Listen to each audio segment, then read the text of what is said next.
If you don't think about it, it doesn't matter. But if you think about it, then you've got this problem. Same with compassion, you know.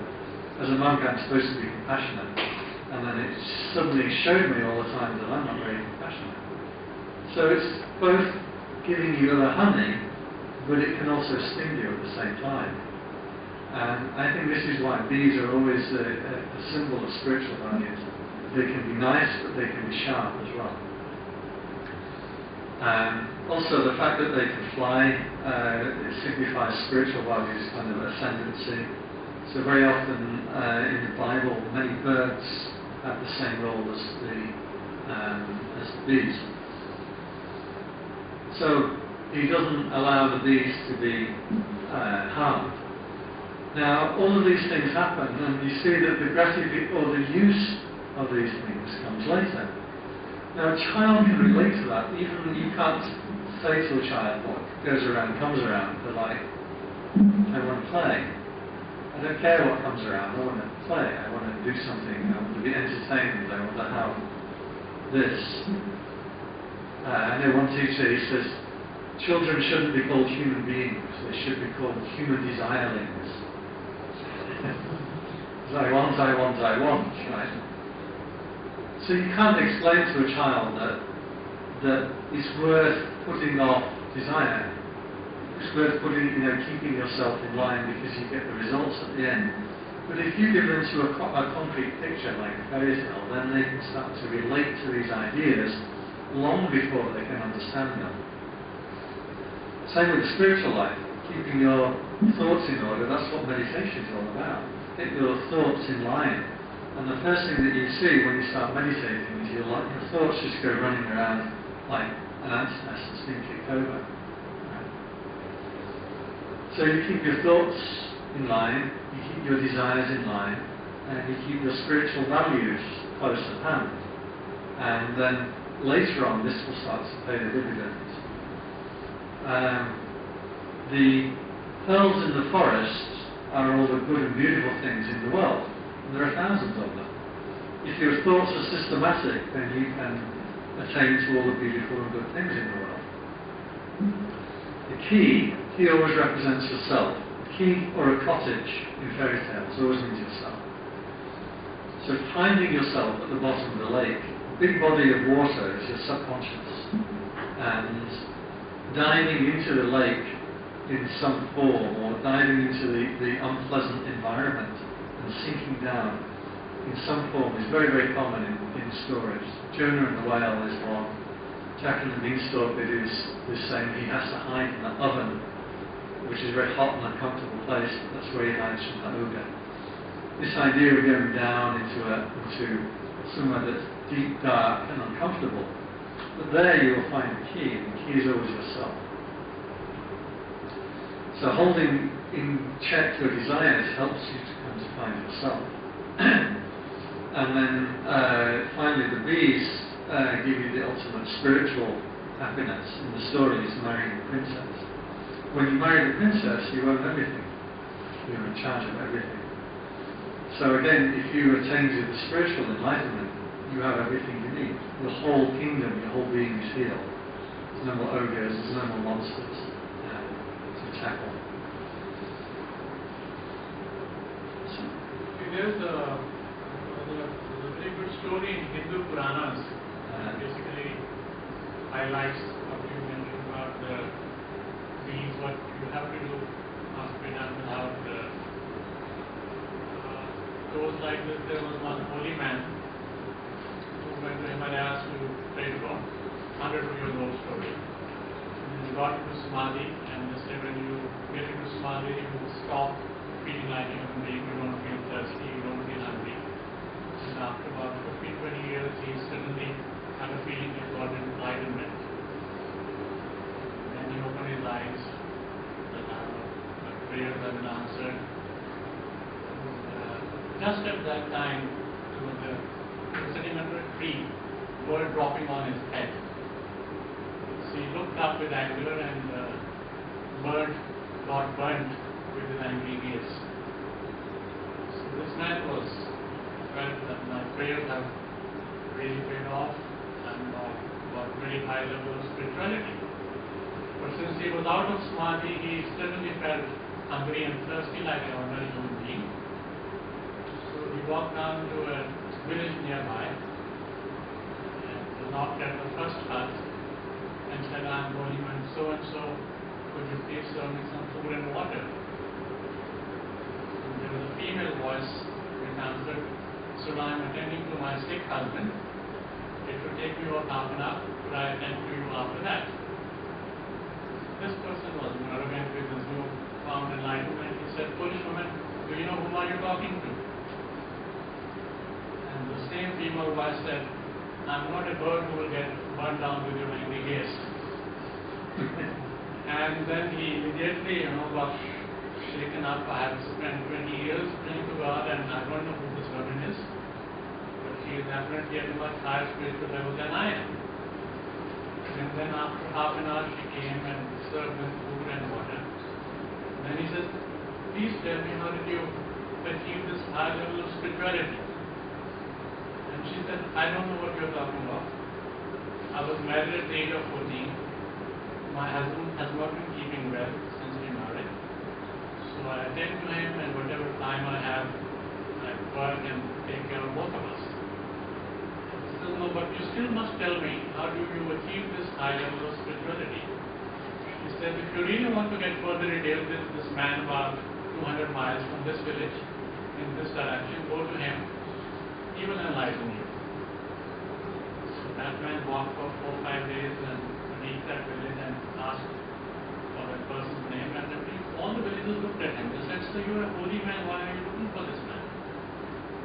So he said, "Is there anything wrong in that?" He said, "Sir, you are a holy man. He is the village butcher, which is the lowest of the caste, and we don't let him stay near the village. He is about a good distance from here." So he said, "No, I have to now learn my spirituality for this person." And then he went to him, and while he was at a distance, he saw him cutting goats. So he denunciated him. But then he still had that feeling, and that man said, "Did that woman send you to me?" And then he said, "Yeah, please tell me what's the key to spirituality." He said, "I was born in a family of witches. That's the only way my family knows how to earn a living. And that's what we do. But what we do regularly with an absolutely great sort of feeling of this is what we have to do. And that's what is, there's nothing more to spirituality." There was something, about, you mentioned about means. What has to be done, has to be done. Right. Because there are different perspectives to where you are in life. Right. But if you can do what you do, that keeps you at a high level of spirituality.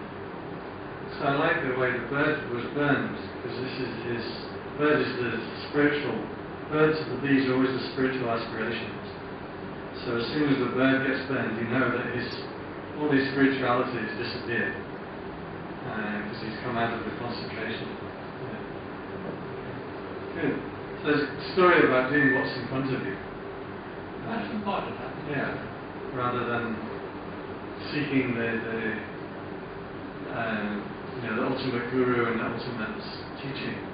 There's a very quick one about that, about the man who goes up the mountain to find the guru, and he goes as far as the vehicle will take him, and then he gets off the cart and he goes onto a donkey. He goes as far as the donkey can take him, and then it's too rough, so he has to climb, and he climbs as far as his legs will take him, and then he comes to the area, so he takes off his shoes and he goes to the spiritual, and he finds the guru there, and he says, "Oh Guru," he says, "teach me the secret of enlightenment." And the Guru says, "Years of hard work and study, sitting on your backside, meditating ardently and giving up everything else in the world." And so the man says, "Is there anyone else up here I can talk to?"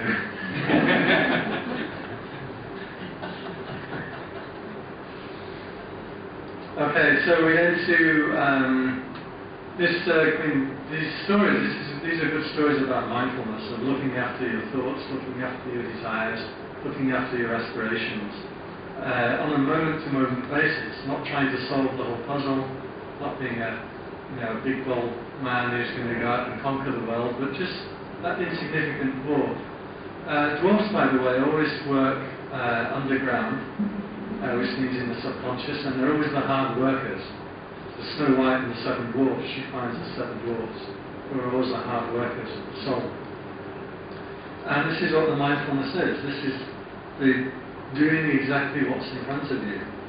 Not trying to be great, not trying to be holy, not trying to be supreme, not trying to be the best monk that there's ever been, not trying to get enlightened in one day. Working with just one small thing at a time, and that is what is coming up, or what is arising in your consciousness at the moment. That's where the work is. And so the Buddha had this analogy of the gatekeeper, which is what I was talking about today. And that is of a city ringed by a wall, and on the gate of the city you always have a gatekeeper, and the job of the gatekeeper is to stop the criminals and the vagabonds and the tramps and people coming in. But anybody who looks decent and good you will allow in. Anyone who doesn't look decent you keep them out. That is all the job of a gatekeeper. That's all he has to do. Doesn't have to decide what are the policies in the city. Tax policies, king's policies, the political marriages or anything like that. His only job is to allow the good people in and keep the bad people out. That's all he has to do. Now you can imagine if his city has a good gatekeeper, it's going to be a good city, right? If a city has a bad gatekeeper, it's going to be a bad city. So this is the analogy of mindfulness. You're just watching what's arising in the present moment. You don't have to make a policy of sorting out your ego. You don't have to say, well, I've got such anger, how do I solve my anger? I've got such X, Y, and Z, how do I solve that? Or start setting up spiritual goals like desire causes suffering. How can I be without desire? I'm going to be without desire. You can't do it. It's impossible. Right? I'm going to be without anger. It's impossible. I'm going to meditate for 4 hours every day. Well, if you've got family, it's impossible. So all these kind of things, this is how people tend to approach self-healing. And that's not the way of mindfulness. Mindfulness is just watching the thing that's arising right now. That's all you have to worry about. How you act in other times, in other places, and that doesn't matter. That's the present moment in a different moment. You don't worry about that. So mindfulness is this continual checking. You keep coming back to check the way that you are, the way that you're feeling right now, right here, right now. And if you're bored, you're bored. If you're excited, you're excited. If you're anxious, you're anxious. If you're needy, you're needy. If you're blissed out, you're blissed out. That's your absolute reality. Now there's no more dogma, there's no more religious scriptures you have to learn, there's no more chants that you have to recite, there's no more statues that you have to bow in front of. All of those might be good practices if you want to pick them up and do them. But the way of mindfulness means just what is right there. The point is that you don't normally know what is right there because your attention is always fixed outside of yourself. So on Saturday I was using this example of when you're in a conversation with somebody, 90% of the time when the other person is talking, you're spending figuring out what you're going to say to them. Now if you're mindful, if you're not mindful, you don't know that. Like, you can say it, and you're like, oh yeah, that's probably true, and I've probably observed that in my past. But when you're in a conversation, you're not aware of it, because you're not feeling it. If you're practicing mindfulness, you keep coming back to this checking yourself, and you feel that urge, like, I really want to tell the person something. I often do this in Thailand with, like, traditional Thai stories, and I'll deliberately make a mistake in them. Like they have this story, like there are four beings that should never run. A king, a lady, a monk. I've forgotten the fourth one, but I always switch it and make it a turtle. They were saying turtles should never run. And I know this is wrong, that's not the fourth one. And then I look around the audience, and there's always a few people who are like, I could see it, and I deliberately manufacture this kind of urge. And then I look around, does anybody have something to say? And they'll be like, I don't like to speak up very much.